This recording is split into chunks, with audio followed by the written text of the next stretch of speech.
Lift him up, October 26, God's chosen people. Therefore, as God's chosen people, holy and dearly beloved, clothe yourselves with compassion, kindness, humility, gentleness, and patience. Bear with each other and forgive whatever grievances you may have against one another. Love rejoiceth not in iniquity, but rejoiceth in the truth. He whose heart is imbued with love is filled with sorrow at the errors and weaknesses of others. But when truth triumphs, when the cloud that darkened the fair fame of another is removed, or when sins are confessed and wrongs corrected, he rejoices. Love not only bears with others' faults, but cheerfully submits to whatever suffering or inconvenience such forbearance makes necessary. This love never faileth. It can never lose its value. It is the attribute of heaven. As a precious treasure, it will be carried by its possessor through the portals of the city of God. The fruit of the Spirit is love, joy, and peace. Discord and strife are the work of Satan and the fruit of sin.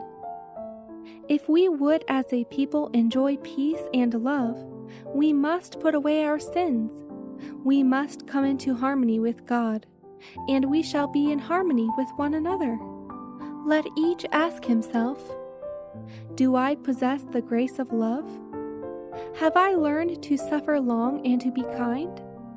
Talents, learning, and eloquence, without this heavenly attribute, will be as meaningless as sounding brass or a tinkling cymbal. Alas, that this precious treasure is so lightly valued and so little sought by many who profess the faith. If we would not build our hopes of heaven upon a false foundation, we must accept the Bible as it reads and believe that the Lord means what he says. He requires nothing of us that he will not give us grace to perform. We shall have no excuse to offer in the day of God if we fail to reach the standard set before us in his word. We are admonished by the apostle, let love be without dissimulation. Abhor that which is evil, cleave to that which is good. Be kindly affectioned one to another with brotherly love, in honor preferring one another.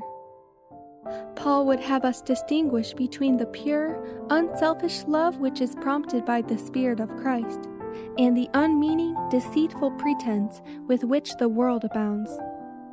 This base counterfeit has misled many souls. It would blot out the distinction between right and wrong by agreeing with the transgressor instead of faithfully showing him his errors. Such a course never springs from real friendship. The spirit by which it is prompted dwells only in the carnal heart, while the Christian will be ever kind, compassionate, and forgiving. He can feel no harmony with sin.